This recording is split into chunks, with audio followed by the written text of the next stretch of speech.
Good morning, beautiful people. Good morning. It is Tuesday, June 2nd, the second day of the tarot card readathon, and I am tired. So tired. Anyway, what I'm trying to say is we did accomplish some things yesterday, although I did not start a vlog yesterday. So yeah, we joined the first official sprints. Deha was hosting those. We were on those for a little while, right? On those for a little while.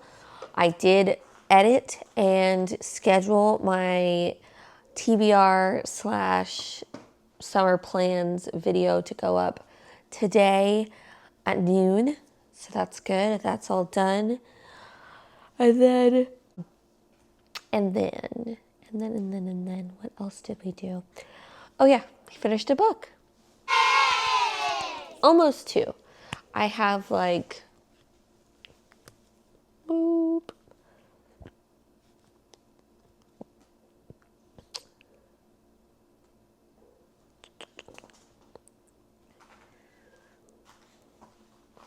I see no reason to volunteer any of that.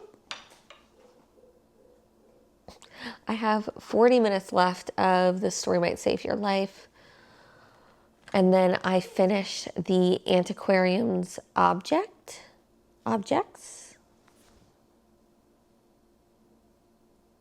Get this one. Finished that last night. Gave it 4 stars. I want to really love these books, but because I read the first one, The Ornithologist's Guide to Love. I think I gave that one 4 stars, maybe 4.5, but they're just not 5 stars for me. I don't know why. They're really fun. I really like them. They're right up my alley. I love a good Victorian Regency romance with a little magic or mystery or something kind of in between. I have a lot of fun with that. I've kind of been on a kick of those. I've been reading Veronica Speedwell. I've been reading the Mr. Darcy and Miss Tilney series. I read the it's this book. I have the second one at the library that hopefully can fit in on the tarot card reading challenge. And then I have this one that I read. So what is interesting about both of these books is, like, you wouldn't think they had a lot in common because they're completely different genres. This one is more, some people are calling it like contemporary, or not contemporary, like lit fic meets thriller with a romance. And this one is straight up romance, like historical romance with magic. I am so sorry. Oh, I probably should change the gain on this. I'm just used to talking at a normal volume. Yeah, so you wouldn't think these books have a lot in common, but interestingly enough, we're following 2 best friends in both these books. And it's, we've got, I'm not saying 2 best friends, cross-gender best friends. That sounds weird. Friends of different genders? Yes. A man and a woman as a friend. As best friends who have been best friends for quite some time. Of course, we have childhood best friends, and then we have best friends who, they were still young, but like young adults. They're like in their they were like their mid-20s. I don't know how old they're supposed to be in this. Maybe like 40? Close to 40?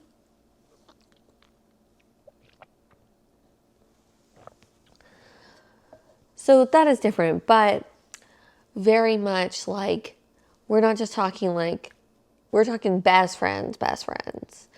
Like, they know everything about each other. They like can read each other's thoughts, essentially. So interesting that I happen to be reading these 2 books at the same time. And anyway, what are we going to do today? We're going to Gavin's have sprints, so I'll probably go on Gavin's sprints. I'll probably finish This Story Might Save Your Life.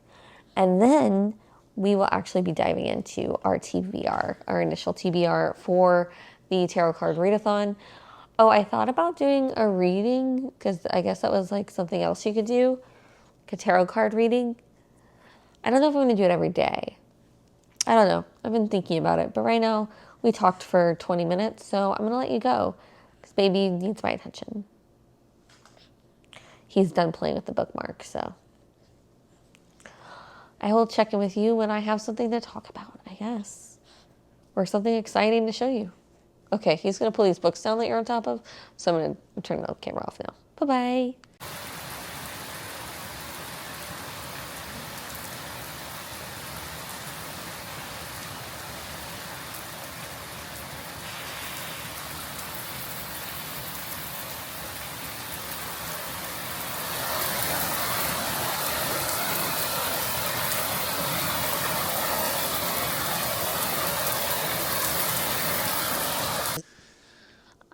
I know there's supposed to be noise canceling on this, and I was watching a video. I did not finish watching that part, so... Oh. Our little friend here is trying to get you. Don't worry, you're safe. Not in reach. Because he is playing with a toy not too far away, and I'm sure this mic is picking it up. Isn't that right? So I hope it doesn't bother you too much. But it is Thursday, June 4th. Yesterday was just it was a day. I've been very fatigued.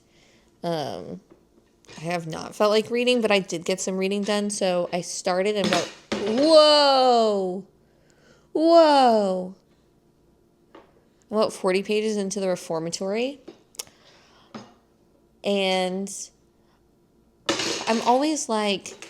Oh, okay. This is the problem with books like the Reformatory. Like, I want to read them. I know I'm going to like them. But the idea of reading something that's going to be sad makes me sad. It makes me not want to pick it up. Yeah. Uh-oh. Pick it up. But I want to read it. I've been wanting to read it. I did grab the audiobook on Everend too, so I can go back and forth between them because that's very helpful when I'm trying to finish books, especially a longer book like the Reformatory. It's like over 500 pages. So that book I started. I've already gotten to the part where our young protagonist, Robert, is going to the Reformatory. Okay, we're going to have to pause. Sorry. Hello, happy Saturday. You're about to get piano renditions from baby at the moment. Last I checked in, I had started talking about something and then completely got sidetracked and then had not checked in with you for days. 4 days. So, where are we? He's adding his thoughts. Hope you don't mind. So, where are we on this readathon? Well, we're currently about 30% into The Reformatory by Tiana Rave Dew. So, I mean, I feel like I'm one of the last girlies to talk about this book, so I don't even know if you need me to summarize this book, but it is about a young boy named Robert Stevens. Stevenson? No, Stevens, yeah. Robert Stevens Jr. And essentially he kicks this white boy who lives near him. They're like, the family are the people who owned the plantation that his ancestors lived on. And so they live on this, like, they basically gave his great-grandfather a bit of land or something like that right outside, and so they live on the same road, and he ends up kicking the son of the father of this family, and the guy gets pissed, and he gets sent to the Reformatory, which is like a prison for young boys in the disguise of a reform school. Yeah. What was really interesting is I did a little bit of reading because it does like say that this is based off of the story of Tiana Rave Dew's uncle, Robert Stevens. Yeah, story. So from what I've read, Tiana Reeve Du's father and mother were both civil rights activists. Her father, I believe, yeah, they were both civil rights activists, and her mother's brother went to this school called the Dozer School for Boys, and he passed away there. And so she finds out about this, like, she found out about this way later, didn't even know he existed for a long time. And so she had wanted to write a story to reclaim her uncle's story and give it a different spin, which gives me hope that this is going to have a happy ending, even though it is like a Southern Gothic novel. But yeah, so that's the premise of the story, and we're getting a couple point of views, but mostly we're staying in Robert's point of view as he's in the reformatory, and then we're also following his sister Gloria, and his sister Gloria is trying to figure out how to get him out. And he's like 12, so he's very young. I mean, not that it makes a difference. We should not be sending kids to this place, but he's also very young. And he can see haints is what they call it. So like haunts, but haints is what they call it. And is just kind of seeing the terrible things that have happened at the school and trying to figure out how to survive the 6 months and get past it.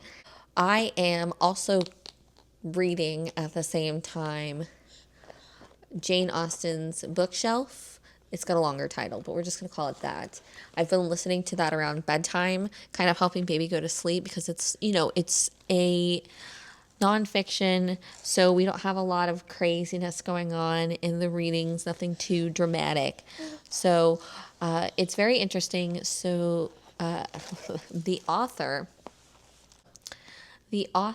is trying to, in a sense, recreate Jane Austen's Bookshelf, but learn about her contemporaries that influenced Jane Austen, and also learn why they kind of fell out of the canon, as she calls it, which I guess, we use canon in the sense of what's canon to a world and what's not, but I guess in the professional book world, canon refers to peekaboo, like books that are considered classics, like who creates that canon of books that we should read, who's developing that zeitgeist, and so why Jane Austen is in the canon, but some of these other female authors who she mentions and would have been on her bookshelf and it influenced her are not anymore, or not as much. So I had mentioned that, like, one of them that I have is not Byrne. Is it Frances Byrne? The author of Evelina. That I had happened to pick up a copy of Evelina at my bookstore's used bookshop, or my library's used bookshop. You cannot have the mic. Oh, it's so hard when we can't have what we want. Oh, you know what would be fun? Here, Mommy's going to show you something fun. Here, look at this. You feel that? Want to feel it? Here. Whoa. All right. So she's trying to build out this collection because she is... Oh,